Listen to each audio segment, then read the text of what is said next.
Eu converso com o Dr. Paulo Galete Macanhã, endocrinologista, sobre diabetes e obesidade. Paulo, como é que nós podemos detectar precocemente o diabetes? O diabetes tipo 2, como a gente falou, que é o mais frequente, ele primeiro tem que ser suspeitado na medida que você tem a obesidade, que você tem aquela obesidade tipo visceral e outras doenças relacionadas. Mas como a doença geralmente não traz sintomas no seu início, você pode passar alguns anos sem sintoma algum e já com a doença. E já mereceria tratamento.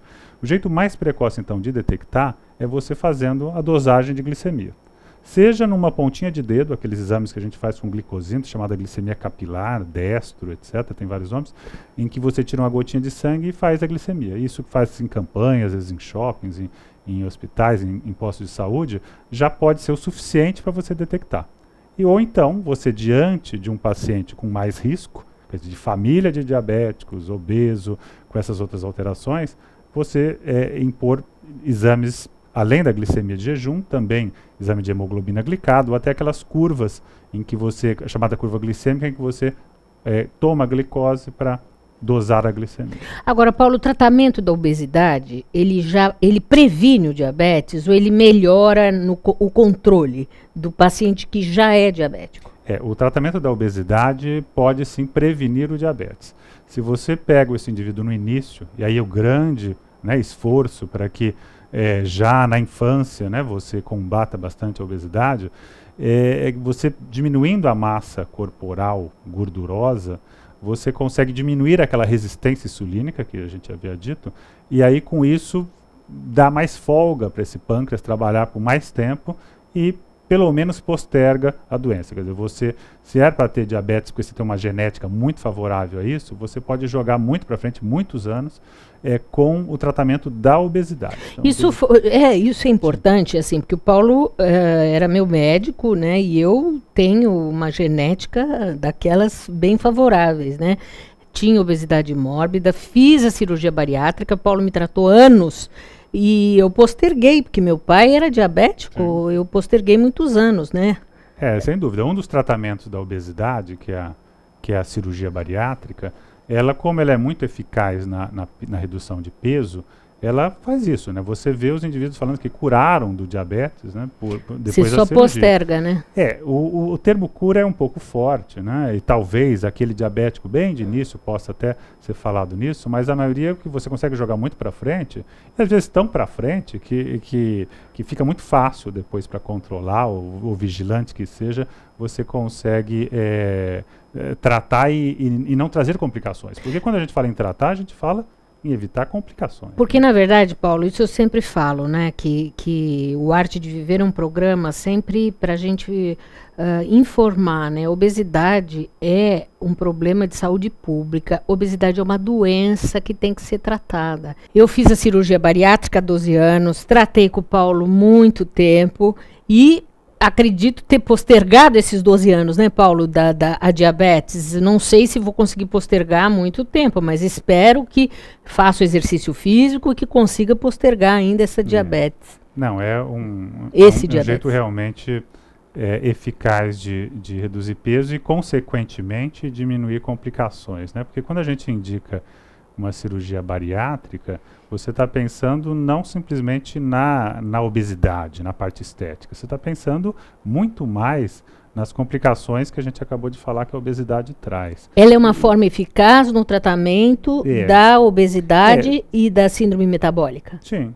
Se você for ver as várias modalidades de tratamento da obesidade, entre dieta, atividade física, uso de medicamentos, e comparar com a cirurgia a longo prazo é a mais eficaz. Só que a cirurgia ela tem que ser muito criterioso o uso, porque o nível de obesidade, de complicação com o indivíduo é que vai indicar ou não um tratamento que não é simples. E há riscos importantes a serem levados em conta, não é? São riscos importantes, tanto do ponto de vista psicológico, das pessoas que podem suportar uma cirurgia, às vezes pessoas que têm uma certa compulsão alimentar e que depois da cirurgia vão ter problemas importantes, assim como complicações que a cirurgia em si pode trazer, que a alteração da absorção intestinal pode trazer em termos de falta de vitaminas, de minerais. Então é uma coisa que realmente você tem que estar atento às complicações para poder optar por essa via. Mas em relação à resposta, se isso melhora o controle das doenças metabólicas, e dentre elas o diabetes, sem dúvida. Só que ser muito criterioso para essas escolhas. Agora, eu queria que você falasse também das anfetaminas. Embora elas estejam fora do mercado, elas podem ser úteis no tratamento da obesidade? As anfetaminas são drogas anorexígenas, ou seja, são drogas que tiram apetite. Desde a década de 50 existem, mas foram retiradas do mercado em 2011 com a falta de eficácia que seria da droga de não perder tanto peso e trazer muitas complicações. Esse foi o tema. Esse ano a gente tem o Congresso liberando de volta as anfetaminas, só que não foi liberado no mercado, a Anvisa não liberou. É uma arma que pode ser útil no tratamento, só que existe uma questão séria, que é o uso abusivo dela. Sim. E a gente estava numa época, antes de parar a anfetamina, de um abuso muito grande dessas drogas. E aí as complicações, sejam psiquiátricas principalmente, psiquiátricas, complicações cardiovasculares com arritmias graves, com risco de morte, inclusive, e complicações de muito efeito rebote, né, do indivíduo emagrecer rápido novo e depois engordar muito rapidamente, e aí fica até pior do que estava no começo. Então também, droga que poderia estar liberada desde que o profissional saiba usá-la, mas com critérios rígidos para que realmente ajude e não traga mais problemas. Já voltamos a falar. Ouça agora uma dica do Alberto Santini Filho, terapeuta ortomolecular. Alberto, vamos falar um pouquinho então desses grupos de pessoas. Como é que a terapia ortomolecular divide essas pessoas? Tá, primeiro analisando, como eu falo, pelos oligoelementos que estão enfraquecidos, e outro, quando eu falo enfraquecido não quer dizer que tenha que estar faltando.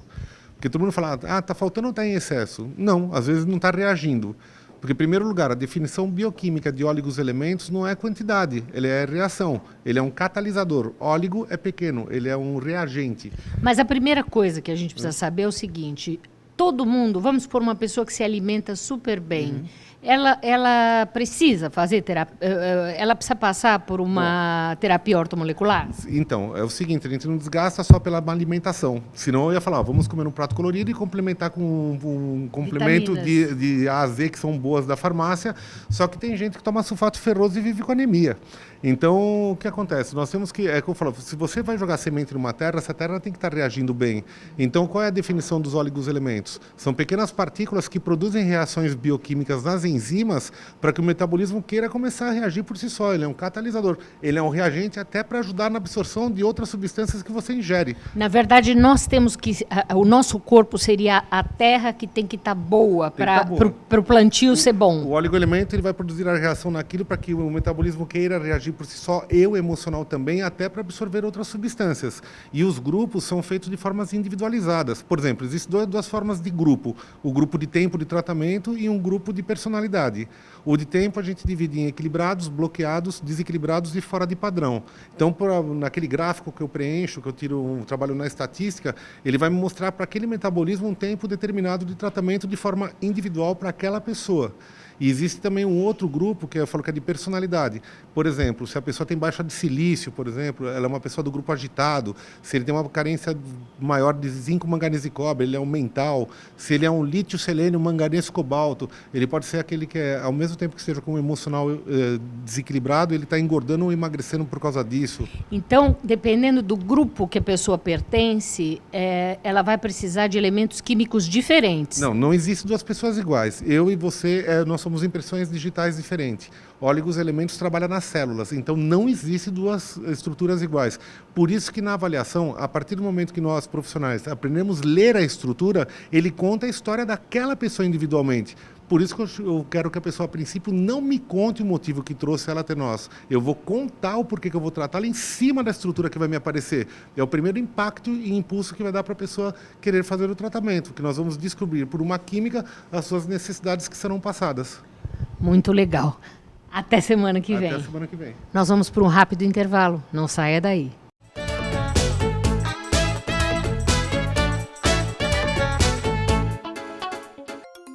O Espaço Sicom, novo ambiente em Santos para eventos, promove mensalmente cursos e palestras. O objetivo é informar e capacitar síndicos, condôminos e administradores nas áreas civil e trabalhista, incluindo o curso de síndico profissional. E você também pode agendar uma consulta com os advogados especializados em condomínio. Sicom, Sindicato dos Condomínios Prediais do Litoral Paulista. Informações 13 3326 3083.